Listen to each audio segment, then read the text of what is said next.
السلام عليكم ورحمة الله وبركاته ولا لهيga qiimaha iyo qaayaha badan wala lehayga sharafta badan ee Soomaaliyeed ma sha Allah tabaaraka Allah aad iyo aad idinku mahadnaqaya dhamaantiin meel alaaliye meesha aad joogtaanba intiina ay subaxda u tahay waxa idin leeyahay subax wanaagsan intiina ay habeenka u tahay waxa idin leeyahay habeen wanaagsan ma sha Allah tabaaraka Allah maanta hadii Ilaahay subhanahu wa ta'ala uu ka raali noqdo barnaamijka waxa igala qayb qaadanaya Dr. Deeqa ayaa igala qayb qaadanaysa maanta hadii Ilaahay subhanahu wa ta'ala uu ka raali noqdo waxaana maanta aan kor istaagaynaa qaybo kamid ah infectionada ku dhaca dumarka barnaamijkan oo hadii Ilaahay subhanahu wa ta'ala uu ka raali noqdo taxanano noqon doono codsi fara badan oo walaalo iiga imaaday ayaa waxaan rabaa qaybo kala duwan oo ah infectionka dumarka in aan ku soo qaadano hadii Ilaahay subhanahu wa ta'ala uu ka raali noqdo qaybaha aan ku soo qaadan doono infectionka dumarka siyaabaha mataqaana ku garan karto siyaabaha uga hortagi karto magacyadooda iyo su'aalaha ay weydiisan lahayd dhaqaatiirta also waxa kale oo ku soo qaadan doonaa waxyaabaha sida dabiiciga ah aad iskaga daaweyn karto ma sha Allah tabaarakallah laakiin marka hore qaybta koowaad waxa noogu casuuman Dr. Deeqa ayaa noogu casuuman caawo ama maanta intiina ay subaxda u tahay ma sha Allah tabaarakallah Dr. Deeqa soo dhawow ku soo dhawow walaalaha Soomaaliyeed janaalka Maama Muna caafimaad iyo qurux ku xiran janaalkiina janaalkooda janaalkaaga ma sha Allah tabaarakallah intaba ruux walba oo Soomaaliyeed ayuu u yahay janaalkan open uu yahay ma sha Allah waa wada leenahay aad iyo aad ayaa ugu mahadsantihiin codsiyada aad soo codsateen anigu aad u tixgelinaya walaalahay codsiyadiina sharafta leh ma sha Allah tabaarakallah mar walba anaga waxaan soo qaadanaa waxyaabaha mataqaana u badantihiin iyo waxyaabaha aad jeceshihiin in mataqaana aan ka hadalno si aad mataqaana idinkana uga faa'iidaan annagana aan uga faa'iidno faa'iidadiina waa faa'iidadeena waa faa'iidadiina ma sha Allah tabaarakallah walaalahay Ilaahay subhanahu wa ta'ala meel alaaliye meesha joogtaan baa ha idin barakeeyo haddana waxa idin soo siideynaya Dr. Deeqa ku soo dhawow Maama Muna caafimaad iyo qurux iyo axsaabta Maama Muna axsaabta dhamaan waxa idin ka codsanayaa inaad feedback inaad soo siisaan insha Allah biidnillaahi alkariim oo commentiga down ku soo qortaan hadii Ilaahay subhanahu wa ta'ala uu ka raali noqdo soo dhawow Dr. Deeqa waxa noo bilowdaa infectionka ku dhaca dumarka iyo qaybihiisa iyo qaabka uu yahay Assalaamu calaykum wa rahmatullaahi wa barakaatuh dhamaantiin waa idin salaamaya si gooni waxaan u salaamayaa walaashay Sahra Siraad abaayo assalaamu calaykum wa rahmatullah adiga iyo gabdhaha kugu xiranba waxa ay weydiiseen waxa waaye gynecologic infections oo ah cudurrada ku dhacaan infectionka ku dhaca haweenka xagga hoose waa ballaaran tahay aad ay u ballaaran tahay laakiin aniga waxaan isku dayayaa insha Allah bidmillaahi kariim si kooban inaan u soo sheego ama aan ku kala garan kartaan hadba meesha aad ka galeysaan marka aan ka hadlayo normal discharge ayaa dumarka ka imaada badanaa dhanka hoose oo cabashada gabdhaha badanaa ay ka sameeyaan markuu normal yahay vaginal HB-ga wuxuu noqonayaa biyahaas oo ka hoos dhacaan ka imaanaya kulay dhaqaatiirta dhacaanka way qaadaan oo baaritaan ay ku sameeyaan then waxa shaybaarka wuxuu soo saarayaa waxa la dhaho HB oo Allah subhanahu wa ta'ala uu noogu talagalay oo bakteeriyaadka iyo waxa iyo naga disha marka normalka pH-ka waxa waaye pH normalkeeda waxa waaye 3.5 ilaa iyo waxay u dhaxaysaa 4.5 taasna labka sheegaya labka baa lagu garan karaa marka lagu diro laakiin waxa oo dadka caadiga u arkaan waxa waaye discharge-gaas markuu ka imaado dhicaanadaas markay ka imaado midka normalka markuu yahan ka hadlaya hadda waxaan ku guda jiro waxa waaye normal discharge-ga markuu yahan ka hadlaya waa white clear waa cadaan oo biyo camal oo iska clear ah thin waaye mucoid waaye oo yacni waan qafiif waa cad yahay waa clear waa biyo camal waa qafiif waana xab yar oo qafiif camal ah then kaas haddaa isku aragto that means yacni normal aa tahay oo normal dischargigaaga waa normal. dhanka urka markaan usoo leexdo odor absence waaye markuu normal yahay oo wax ur ah uu leeyahay malaha ama wax oo aad ka dareemaysa any ur malaha oo yacni waa clear no ur. vulvar pruritusna malaha yacni macdanta bishimaha yacni heeda ma ku cuncunayaan cuncunna ma jiro. normalka hadda ku dhex jiraa weli normalka waa waxa aan ka hadlayo wax cuncun la dhaha ma jiro. genital ulceration wax oo jeexitaan ama isxoqday ama wax dhacayna ma jiraan oo taasna genitalkaaga waa clear waa nadiif oo xaggaaga hoose macdantaada maqaarkeeda ku daboolan wax uu dilaacay ama wax xagitinimo ku dhacday ma jirto waa markaa normal ka tahay. pelvic painna ma jiro caloosha xundhurta xanuunkeeda dadka qaarkood u yaqaanaan caloosha gumeerka agtiisa markay ku xanuunna ma jiro meeshaas. dysuria kaadidii ma ku dhibayso mana ku xanuujinayso markaa kaadinaysid daad macnaheedu waxaa waaye normal ay weli tahay wax oo dhibaato ama qabtid. dyspareunia yacni dyspareunia waxaa waaye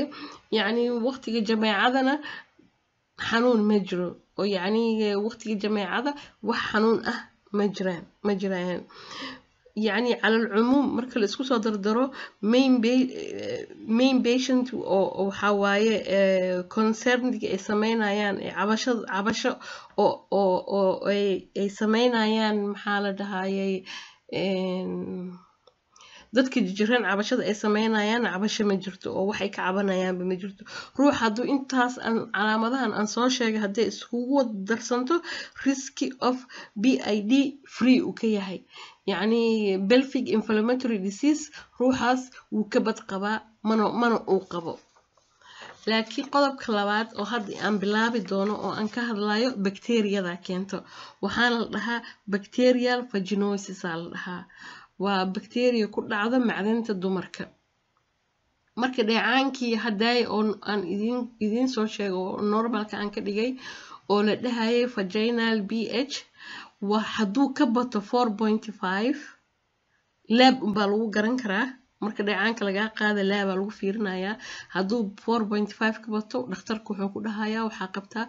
bacterial vaginitis aan kaaga shakisanayo. adiga maxaa isku arki kartaa waay discharge-ga dheecaanka kaa soo baxayo waa thin waa qafiif uu iska yahay laakiin meeshuu kii hore white oo clear ka ahaa normalka markuu ahaa kani kalarkiisa bedelan waa gray white uu noqonayaa gray uu ka tagayaa white camal uu ahaanaya wax gray iyo white ka u dhaxeeya waaye. urka aad dareemaysid marka bacterial vaginitis ruuxa uu qabo waxaa waaye sida fish oo kale waa sida malaay oo kale kalluunka oo kale waaye urkiisa oo ur la dhibsanayo waaye oo aan loo dul qaadan karin. vulvar pruritus marka uu bishimaha oo macdantana waxaa jira cuncun yar oo mild ahaa jira cuncun aan saas usii badnaynaa jira. genital ulceration يعني wax oo dilaac iyo xagtin iyo wax inta isku dhufatay ama uu skinkaaga meel ka rab jaray ma jirto oo skinkaaga waa okay laakiin wax yar oo waxa iska jira mild ah oo yara cuncun ahaa jiraan. pelvic pain ma qabtaa يعني caloosha hoos xundhurta iyo xudunta agteeda ima ku xanuunaysaa gumeerka agtiisa maya xanuun ma jiro. dysuria kaadada miyay ku dhibtaa miyay ku gubtaa maya kaadadana kuma dhibayso mana ku gubayso laakiin dadka qaarkood occasionally way dhahaan sometimes waa laga yaabaa inay kaadada gubto ama waqtiga jameecada ay yani xanuun yar ay dareemaan wax badanna ma aha kuwaas naftirkooda. marka dadka badanaa oo beeshinada dumarka badankood waxay ka cabanayaan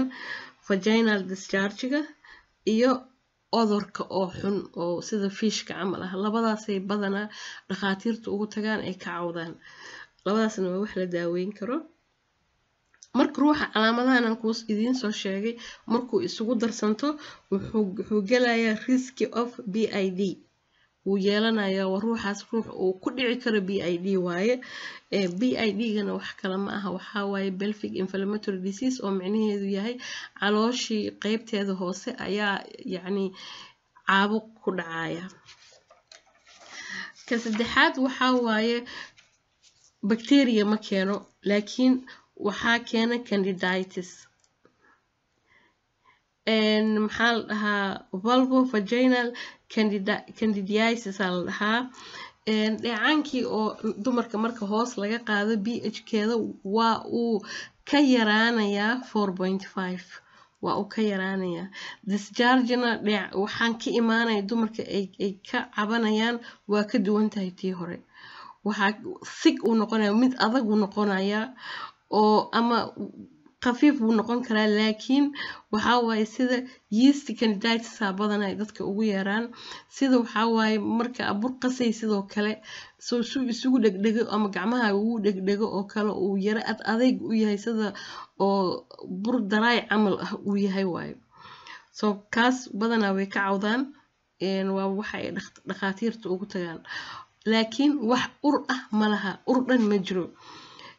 vulval pruritus ma jiraa yacni bishimaha miyay cuncunayaan oo macdanta haa way cuncunay jiro cuncun weli ma ahayn isweel wuu bararayaa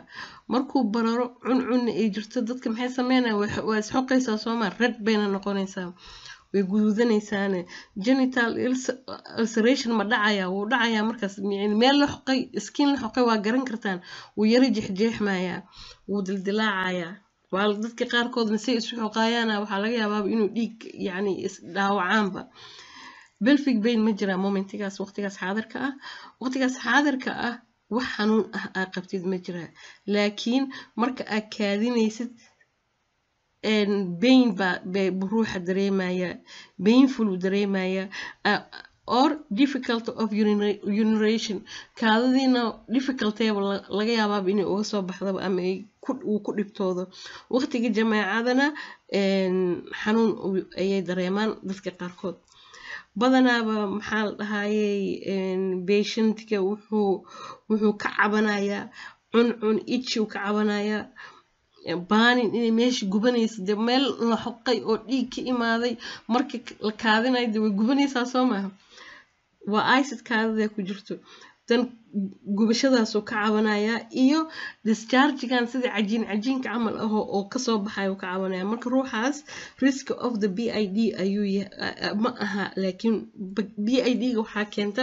bacteria waa naqaanaa kanna waxaa keena candidiatis keena soo saasay u kala duwan yihiin riski oo BID ma qabo ruuxan because of the candidiatis ka waayo bacteria ma aha bacteriada keliya keenta BID-ga so haddaad su-aal iyo qabtaan insha allah biidmillaahi kariim sahro siraada usoo dhiibi kartaan iyadaa insha allah nala soo xiriirayso anigana waxaan idinkaga tegayaa khayr iyo caafimaad inta jiran allaha caafiyo inta caafimaad qabtana allaha u zaa-idiyo assalaamu calaykum waraxmatullah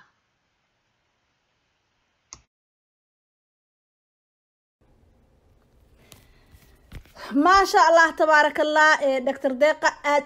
يا أمهاتسن تهي سيدا قروح بدن نولا وذاكتي آد نو كوسو دوينينا ما شاء الله تبارك الله دمانتين دكتور ديقة وحاكا لحريري كرتان دكتور ديقة